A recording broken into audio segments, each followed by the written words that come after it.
I'm sorry, but we can't just hand out cash to anyone who walks in, bank manager Jessica Keller sneered, her voice dripping with condescension. She slid the black woman's withdrawal slip back across the counter with a smirk. Especially not amounts like this.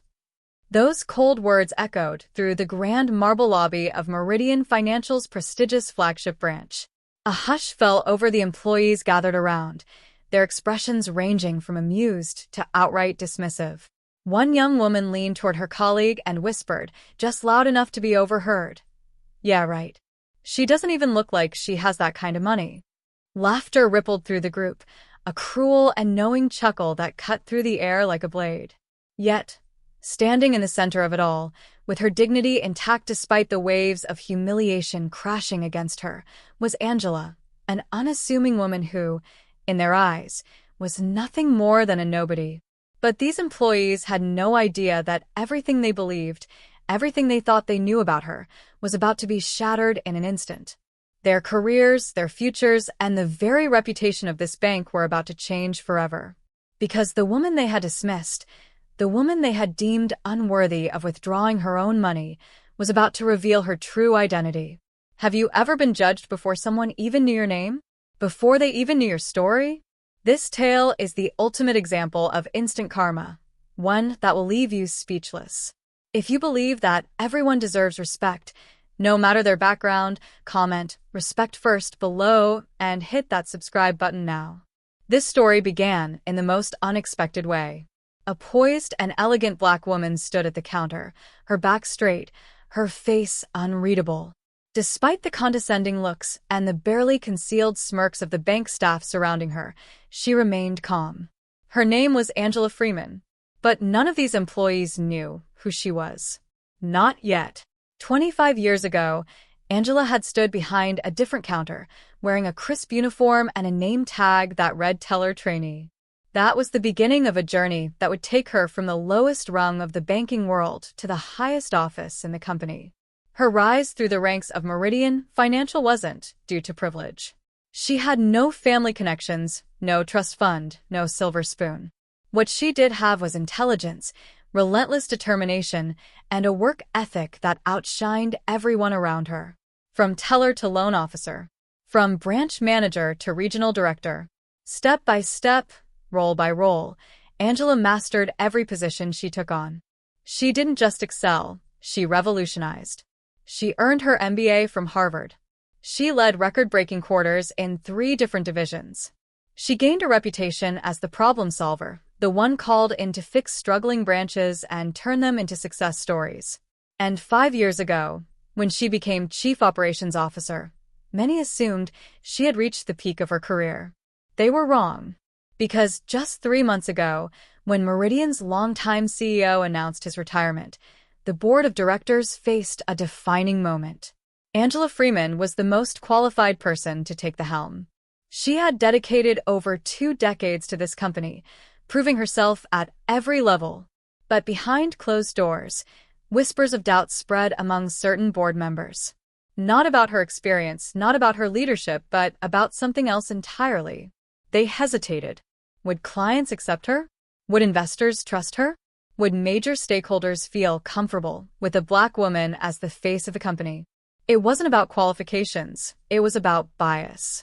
After a tense and controversial vote, Angela Freeman was named the first black woman CEO of Meridian Financial. Her acceptance speech was powerful, gracious, unapologetic. "I will ensure that every client, every employee, and every community we serve receives the same level of respect and excellence, and no exceptions." But words alone weren't enough. Because behind the polished reports and official customer satisfaction ratings, Angela had uncovered a disturbing pattern, one that the previous leadership had chosen to ignore. A deeper look into the data revealed an unsettling truth. Certain branches, certain demographics, clients from minority backgrounds weren't just receiving worse service, they were leaving entirely. The numbers told a story of exclusion, one that couldn't be brushed aside. And she was determined to see the truth for herself. No filters. No sugarcoating. No corporate spin. The undercover boss approach wasn't for show. It was the only way to uncover the unfiltered reality of how customers were truly being treated. It was 9:15 a.m. on a Tuesday when Angela Freeman walked through the grand revolving doors of Meridian Financial's flagship branch. She had chosen her attire carefully, nothing flashy, nothing that screamed executive. A simple navy hoodie, dark slacks, a baseball cap. Her natural hair styled neatly, minimal makeup. A practical, well-maintained purse, respectable, but not designer. To anyone watching, she appeared to be an ordinary middle-class woman, a customer like any other. Certainly not the CEO of the entire company. Angela took a seat in the waiting area, her eyes subtly scanning the room, watching, listening. And in just the first 15 minutes, she witnessed more than 1,000 customer surveys could ever reveal. A well-dressed white businessman strode toward the counter.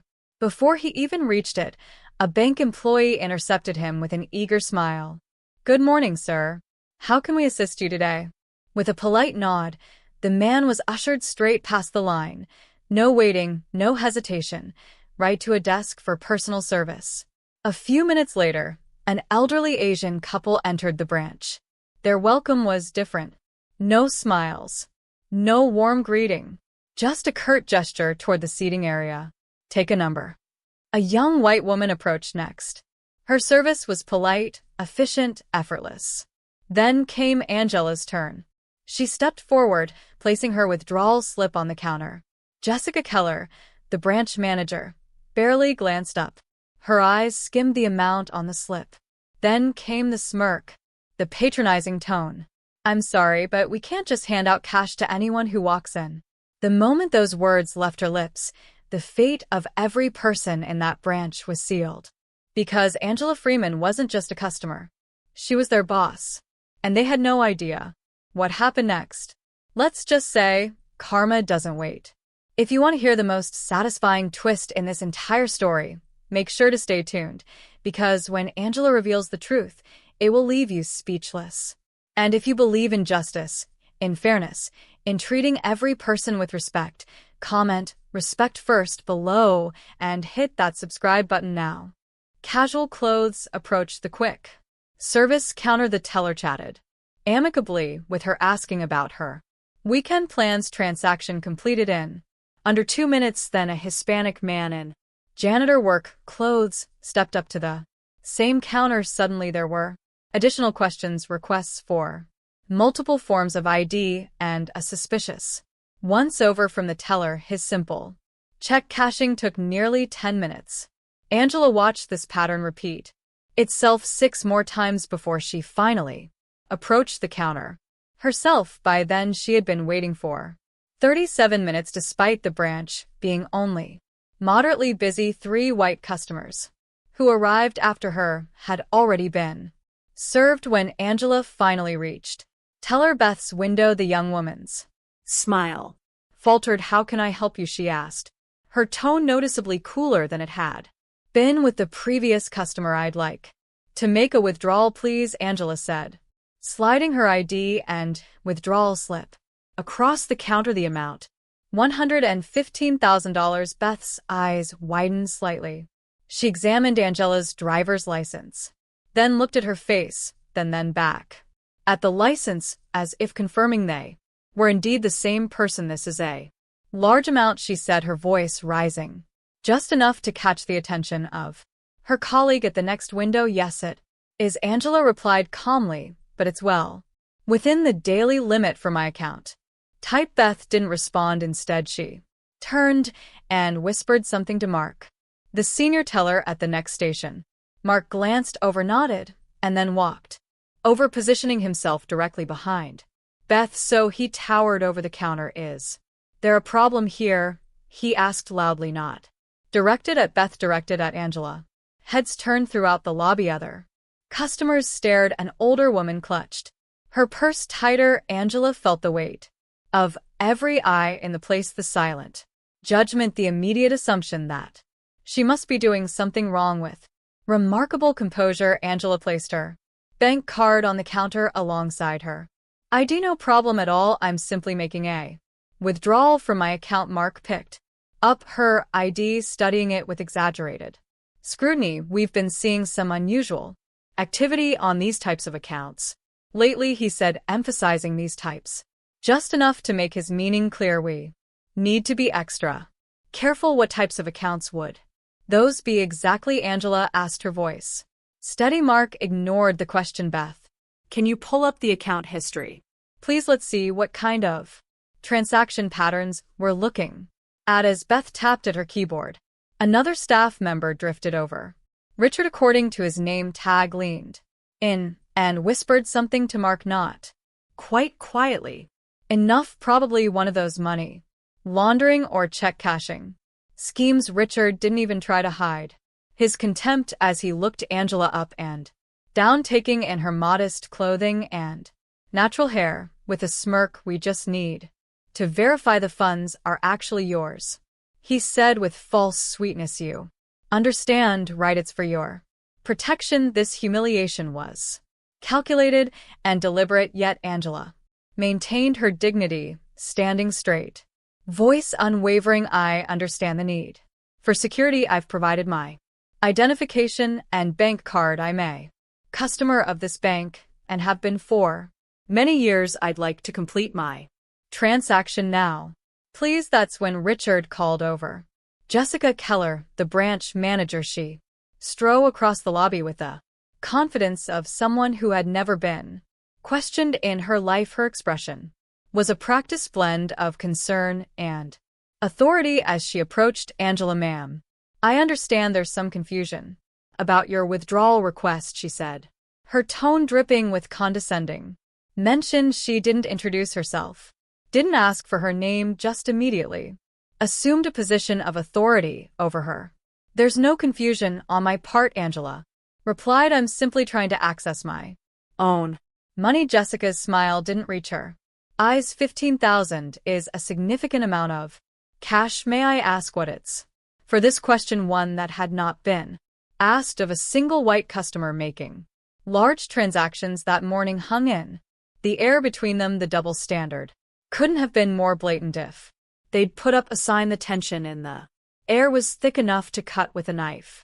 As Jessica Keller stared down at Angela, her face a mask of practiced concern that couldn't quite hide the disdain underneath. The bustling bank lobby seemed to quiet around them, as if the very air was holding its breath in anticipation of what would come next. Mrs. Freeman, she said finally, glancing at her ID, her fingers holding it by the edges as if reluctant to touch it too much. This amount doesn't seem appropriate for someone like you. This bank prides in dignity, and we have a class of customers we serve, so we can't serve you here. There it was. The mask had slipped in those few words. Jessica had revealed exactly what this was about. Not security protocols, not banking regulations, just pure unfiltered prejudice dressed up in corporate speak.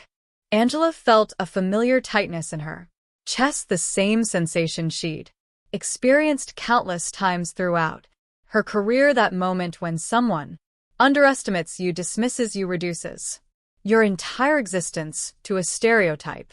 Behind Jessica, the staff exchanged knowing glances. Beth looked down, seemingly uncomfortable, her hands fidgeting with a stack of deposit slipped that didn't need straightening. Her body language screamed discomfort, but her silence made her complicit. All the same, Mark and Richard didn't bother hiding their amusement. Richard actually snickered, covering his mouth with his hand in a poor attempt to conceal his laughter. I'm curious, Richard chimed in, leaning against the counter with newfound confidence now that his boss was back him up. His voice carried, deliberately ensuring nearby customers could hear. Did you come into some money recently? A settlement perhaps, or maybe an inheritance, or maybe you laundered the money. The implication was crystal clear in their minds. There was simply no legitimate way a black woman could have access to this kind of money. It had to be some kind of windfall, some stroke of luck rather than hard work, intelligence, and determination. A white young mother with 2 children had paused her transaction at the next window, openly watching the scene Unfolding, she pulled her children closer, whispering something in their ears, teaching them perhaps unconsciously to